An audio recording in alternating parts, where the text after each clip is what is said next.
मी doctor Nilesh Kadam. जवळपास 18 वर्ष मी general practitioner म्हणून काम केलेलं आणि ॲज अ डिंबा कन्सल्टंट म्हणून 3 वर्ष झाले मी प्रॅक्टिस करतोय. सो बिईंग अ डिंबा फॅमिली, सर्वप्रथम मी सगळ्यांचं या ठिकाणी स्वागत करतो आणि म्हणजे सक्सेस स्टोरी सांगतो की डिंबा फॅमिली किंवा डिंबा मिशनशी माझा संपर्क आला ॲज अ पहिला पेशंट म्हणून. 2016 मला 2016 मे 2016 रोजी मला डायबिटीज डायग्नोज झाला आणि ॲज अ डॉक्टर पार्ट, जसं तुम्ही सुरुवातीला जे डायबिटिक पेशंट आता रिव्हर्स झालेले आहेत ते सुरुवातीला कंट्रोल प्रोग्राममध्ये होते, तसंही मी 4 वर्ष कंट्रोल प्रोग्राममध्ये होतो आणि सगळं ॲज अ डॉक्टर मी सगळ्या गोष्टी फॉलो करत होतो, तरीही माझे मेडिसिन हे वाढत गेलेले. देन ऑफकोर्स माय गुरु मी डॉक्टर राजेंद्र माने सरांना भेटलेलो. तर सरांनी मला क्लिनिकमध्ये बोलवलं आणि ॲज अ रिव्हर्सल प्रोग्राम सगळा समजून सांगितला. फेब्रुवारी 2019 रोजी मी पहिल्यांदा पेशंट म्हणून एनरोल झालो आणि मे 3 महिन्यामध्ये मी रिव्हर्स झालेलो. रिव्हर्स झाल्यानंतर जसं की बऱ्याच पेशंटच्या चुका पण झाल्या असेल, तुमच्या लोकांच्या चुका पण झाल्या असेल, तसं माझ्या हातून सुद्धा झालं की मी एकदम आनंदीने हॅप्पी, चलो आता मी सगळं खायला मोकळं झालो. देन अगेन फिर 6 महिन्याने परत रिव्हर्स कन्वर्ट इंटू डायबिटीज. मग परत एकदा तो डिसिजन घेतला की ज्या काही माझ्याकडून चुका झाल्या होत्या की ॲज अ एज्युकेशन पार्ट मी तो त्या ठिकाणी सोडला होता, मिस केला होता आणि ज्या गोष्टी फॉलो करायला परत कंटिन्यू ॲज अ जसं आता आपण मिशन ठरवलं की 2047 पर्यंत आपल्याला हेल्दी राहायचं आहे, तर त्या दृष्टीनं ज्या काही चेंजेस मला करायला पाहिजेत त्या मी त्या ठिकाणी हे केल्या होत्या. देन मग एक फिक्स डिसिजन त्यावेळेस परत झाला की ह्या चुका परत करायच्या नाहीत आणि ॲज अ परत डिंबा रिव्हर्सलमध्ये मी परत एकदा जून 2020ला एनरोल झालो आणि परत एकदा 4 वर्षांचा डायबिटीज 40 दिवसामध्ये मी रिव्हर्स झालो. देन 3.5 वर्ष झाले मी आणि माझी फॅमिली पूर्ण म्हणजे मी तर स्वतः डायबिटीजमधनं रिव्हर्स आहे, 3.5 वर्ष झालं आहे आणि त्याचबरोबर माझी फॅमिली पूर्ण हेल्दी लाईफस्टाईलमध्ये मी आणि माझी फॅमिली कन्वर्ट झालेली.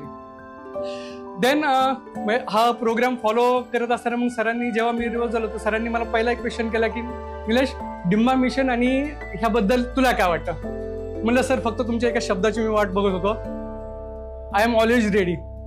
तर देन ॲज अ सगळं सरांकडून आणि टीमकडून सगळं ट्रेनिंग टीचिंग सगळा पार्ट झालेला आणि जानेवारी 2021पासनं as a first franchise centre मांजरीमध्ये माझ्या कदम हॉस्पिटलमध्ये आम्ही चालू केलेलं. 3 वर्ष झाले ॲज अ डिंबा कन्सल्टंट म्हणून मी तिथं प्रॅक्टिस करतोय आणि त्याच्यामध्ये बरेचसे पेशंट हे रिव्हर्स झालेले, बरेचसे पेशंट रिव्हर्स होत आहेत. तर त्यातलं एक एक्झाम्पल देतो की जो आनंद, जो हॅपीनेस आपण पेशंटच्या लाईफमध्ये किंवा प्रत्येक व्यक्तीच्या लाईफमध्ये कसा येतो, एक एक्झाम्पल सांगतो.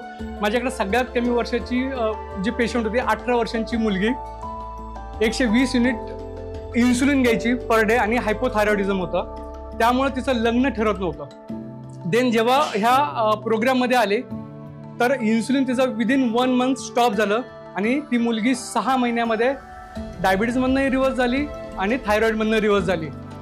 नंतरच्या 2 महिन्यामध्ये त्या मुलीचं लग्नही ठरलं, नेक्स्ट 2 मंथ्समध्ये लग्न झालं. मग एवढा हॅपीनेस जो त्या फॅमिलीमध्ये आपण क्रिएट केला, तर तो जो हॅपीनेस किंवा ज्या लाईफ आपण त्यांच्यामध्ये ज्या चेंजेस करतो, ज्या पॉझिटिव्ह गोष्टी होतो ना, त्या सगळ्यात महत्त्वाच्या आणि हे डिंबा मिशनमधून मला ह्या गोष्टी आणि हे समजल्या. देन बरेचसे पेशंट रिव्हर्स झाले, ह्या सगळ्या गोष्टी झाल्या. देन मी रिव्हर्स झाल्यानंतर माझी फॅमिली पूर्ण हेल्दी होते, आईवडील हेल्दी होत आहे आणि I am taking in a part of chelation therapy.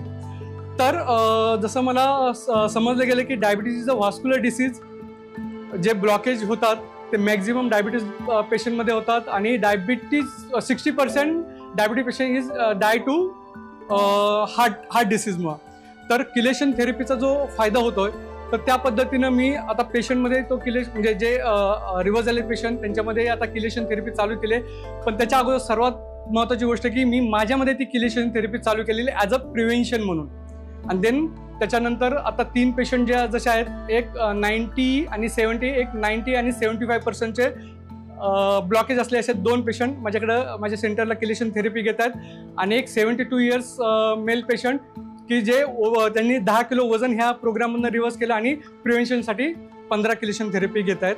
हे जे आपलं मिशन आपल्याला अचीव्ह करायचं आहे, त्यासाठी ए आणि बी जे लोकेशन दाखवले ज्याच्यामध्ये 70% लोक आहेत, तर त्यांच्यामध्ये कसा अवेअरनेस प्रोग्राम आणि त्यांना त्या ठिकाणी प्रिव्हेंट करता येईल आणि अवेअरनेस देता येईल, तर त्या पद्धतीने ॲज अ डिंबा फॅमिली पार्ट म्हणून आणि ॲज अ डॉक्टर म्हणून मी आता माय सेंटर थ्रू की वेगवेगळ्या कॉलेज, वेगवेगळ्या स्कूल्स, ज्या सोसायटी आहेत, ग्रामपंचायतमध्ये आम्ही काही अवेअरनेस प्रोग्राम घेतले, तर अशा पद्धतीने ते अवेअरनेस प्रोग्राम स्टार्ट केलेले आहेत की ज्या पद्धतीने आपल्याला तो गोल अचीव करायचा. तर सगळ्यांना मी एक त्या दृष्टीने एक आव्हान करू शकतो की आणि C आणि D पर्यंत आता बरेच स्टोरीमध्ये सांगितलं की आपण ते पेशंट आपण रिव्हर्ससाठी पाठवतोय, पण A आणि B वरती पण आपण लक्ष देऊया आणि त्या पद्धतीने त्यांच्यामध्ये अवेअरनेस क्रिएट करण्यासाठी काही हेल्थ एज्युकेशन सेमिनार आणि काही स्कॅनिंग प्रोग्राम आपण त्या ठिकाणी घेऊ शकतो. तर तुमची हेल्प आम्हाला फार लागेल, तर ती हेल्प तुम्ही आम्हाला निश्चित इथून पुढे आत्ताही करताल, इथून पुढे